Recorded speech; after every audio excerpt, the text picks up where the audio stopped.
I got some more samples in, so you know what that means. It's time to do a sampling series video because I know you all enjoy these. Let's get on into it. Welcome back to the channel, everyone. Time Marie here. Yes, we're doing a sampling series video. All of these samples were kindly sent over to me from Twisted Lily. As you all have heard me talk about them a million times here on the channel. I do have a code with them, so definitely check them out for your niche fragrances, full-size bottles, as well as samples. But most importantly, let's talk about how I feel about these, because as we all know, just because something is hyped don't mean I like it. And there are some that are hyped in here, and I have some thoughts. Let's get on to it. Lipstick of the day today, everyone. I'm wearing a peachy nude oldie but goodie. This is from MAC, of course, and this is MAC Kinda Sexy lipstick. Definitely check that out. It's a peachy nude type of color. As always, details on the whole face and everything on the face, including glasses, all that too, because you all asked me, are all in the description box below, as well as all the fragrances I discussed today. Definitely check that out so you don't have to ask questions about it. Next up, we have fragrance of the day, and fragrance of the day I'm extremely excited to talk about because this one is a hot off of the presses new release. This is from the house of Roja Parfums, and y'all, this is their new scent. It's called Isola Soul, and this is Isola Soul Parfum. This one is really pretty. Look at the colorful like gemstones they have on here. Okay, Roja's becoming a thing. This fragrance was kindly gifted to me from Twisted Lily as well, but let's talk about it because I've been noticing a lot of buzz about this one, so I was happy to get my hands on it. So you all, we have top notes of lemon, bergamot, mandarin, petitgrain, apricot, peach. And then we have heart notes of neroli. We have jasmine, sambac, ylang ylang, and coconut. And we have base notes of pink pepper, cedarwood, sandalwood, amorous wood, salty accord, musk, and ambroxan. One thing about Roja, they're gonna have a million notes, and I gotta say, let me say this. This is their take on summer. For sure. I'm wearing it, but I want to do a fresh spray because this is new. Y'all, the fruitiness in here because of the apricot, but the salty accords, yes. So let me tell y'all something. This right here is luxurious summer in a bottle, which, I mean, to be fair, Roja is a luxury brand, and yeah, they definitely embodied it for summer. I'm enjoying this one. I'm rocking it out today. And this is high-end luxury summer. This is definitely resort edition summer, a villa vacation. That's what this smells like. I'm very pleased with this. But for me, I know I just listed a whole bunch of notes, y'all, but for me, it's the apricot, the peach, and that salty, like watery marine accord is in here too. I get the coconut and I get the ylang ylang, which is like the yellow floral, which is more of a tropical floral. That's what I'm getting from this scent. I want to give my impressions about this scent because it is a new release. And this is also my maiden voyage wearing this scent. So I just want to give my thoughts on it. But of course, I will continue to wear it because, hey, summer is just getting started and I got to form my thoughts on this beauty even more. But so far, this is luxury summer in a bottle. That's what this is. And this again is Roja Parfums Isola Soul. And now let's talk about these fragrance samples and give my thoughts. We're going to start out of the gate with something that is very well loved and talked about from what I have been noticing. And this is from Creed, you all. And this is Creed Love in White. This thing has been around, I want to say almost 20 years at this point. So yes, not new at all, but this has a cult following. So I wanted to get my nose on it. It was recommended to me by one of my fragrance friends. So one thing about Creed's Love in White, we have, here's my strip of it. We have top notes of orange peel, we have middle notes of magnolia, rice, narcissus, and we have Italian jasmine, iris, Bulgarian rose, and we have base notes of ambergris, sandalwood, and vanilla. This is so powdery and clean to me. By the way, I did not say this. I have actually worn all of these on my skin, so this isn't just my first time spraying this and smell it off of paper. No, if you know me and how I do my video, I actually test them on skin first before I talk about them, so I want to give that disclaimer. Now back to Creed Love in White. This is floral, very feminine. It does like the color white. There is a bit of greenness in this scent to me, in my opinion. So in my opinion, I would say Creed's Love in White is more of a spring fragrance, more so early summer maybe, but I really wouldn't wear this in the summertime, more of a springtime scent for me. And I gotta say this, the magnolia in here is extremely prominent, and being from Tennessee, especially growing up on the Tennessee-Mississippi border, magnolia is very present. The tree, the flower, all that. I know magnolia when I smell it. It's definitely in here, it's prominent. This is like a Sunday perfume to me. Like, it would be good for church. That's what this smells like. Church, and we need to be dressed up. You're gonna be around a whole bunch of prim and proper ladies. That is what Creed Love in White smells like. This is a like for me, is not a love. I'm gonna say this too. This scent may even come off a little dated for some people, maybe a little bit more, you know, vintage, shall I say. And I can tell because this is again a scent that's almost 20 years old.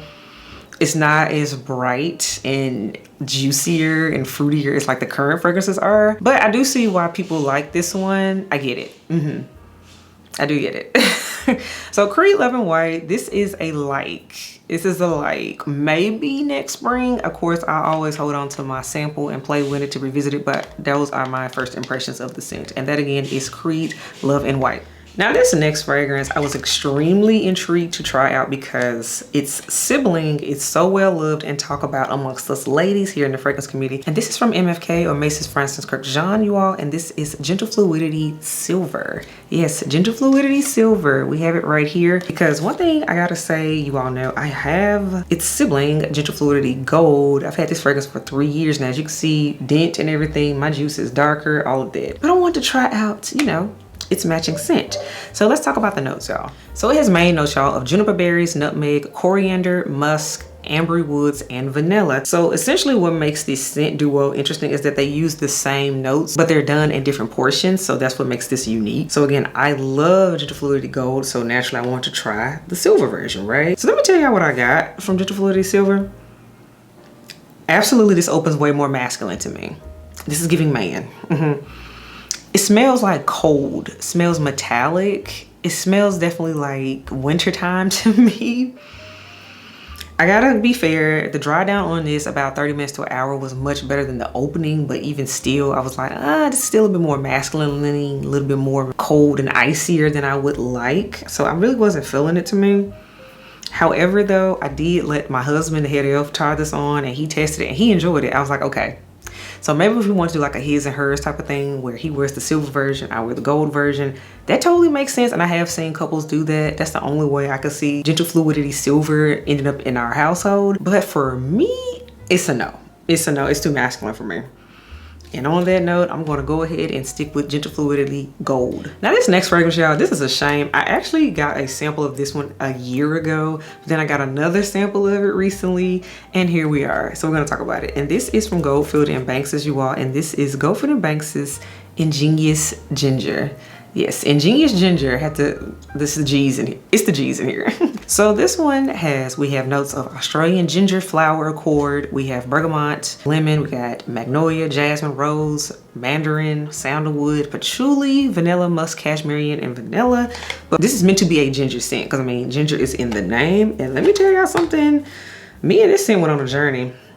I had to plan this one a little bit more because it was a ride. I'm gonna say that. Y'all, because the first time I sprayed this and smelled this smells like a lemon Halls cough drop to me. That's what this smelled like. And I was like, wait a minute, this cannot be what everybody's been saying is amazing, is good. It smells like a cough drop.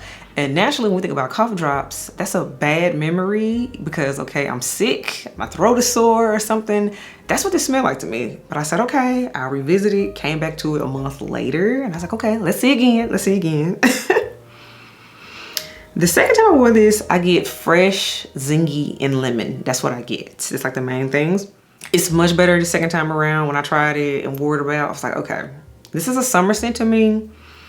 However, it's very soft and it's very like skin scent wise. I'm not crazy about it. And especially because of the fact, again, it teeters on smelling like a Halls lemon cough drop to me. So I'm going to have to say no to Ingenious Ginger 2. Yeah, it's a no for me. I'm not feeling it. I'm gonna stick with the other Goldfield and Banks' fragrances that I do have. And that again is Ingenious Ginger. And the last fragrance that we got a sample of, you all, this is from Mason Francis Kirk Jean, and this is Aqua Celestia Cologne Forte. I've been definitely wanting to try this one out because I've smelled it in passing like at an MFK counter before, but of course I'm like, I want a sample of it to really decide, do I like this or not? So let's talk about it. The bottle is pretty too. It's a pretty blue bottle. And of course I have pictures of the bottles throughout this video, but let's talk about it, y'all. We have top notes of blackcurrant and bergamot, and then we have middle notes of mimosa and jasmine, and then we have a base note of musk. So fairly simple. It's meant to be more of a fresher type of fragrance from how I've seen it written up. And I have to say, this was a yes. This one was a yes. This is a yes. I get it. I did it. This is a love. This is a like/love right there. It's hovering in between the two. For me, it's fresh and citrusy, which I'm always here for a good clean scent because I do want a fresh and clean scent in the middle of all my more juicier, sweeter, fruity cocktail type of fragrances that we tend to wear in the summertime. This, in my opinion, This would be wonderful. It's like an airplane scent or a road trip scent where you still want to smell good to you, but you don't want to irritate the other people around you, be it family, friends, or just other random passengers. This is good for that to me. And I also have to be fair, Aqua Celestia Cologne Forte is unisex because, again, Head Elf, he's my normal guinea pig for this. He liked this one too. He said, I'll wear that. Like, I felt it was unisex, but of course, I always like to get his opinion on it just as a guy. It makes sense. So I have to agree, this one is unisex. Perfectly straight down the middle. I like this one, but I always love a good black currant or like a good lemon. So yeah, that's right up my alley. So all in all, Aqua Celestia Cologne Forte is a yes. I'm cool with this one. I'm cool. This collection, this whole line with the colorful translucent glass, that line is growing on me as a whole. I gotta admit that. So, So all right, everyone, it wraps up this sampling series. Again, as you can see, it was split down the middle. Half of them I loved, half of them was an absolute no. That is why I do these videos, because we smell so many different things, so many different things are hyped up and talked about, but do you, the person, actually like them? And as y'all know, I don't like everything. I do not. I'm not gonna get on here and say I like everything. Everything's out of love. I'm not obsessed with everything. We don't do that here. So now you know my thoughts on these fragrances, but let me know your thoughts. Do you agree with me? Do you love some of these fragrances? Do you hate them? Let me know your thoughts. And of course, I'll read your comments below in the comment section when I can and respond when I can.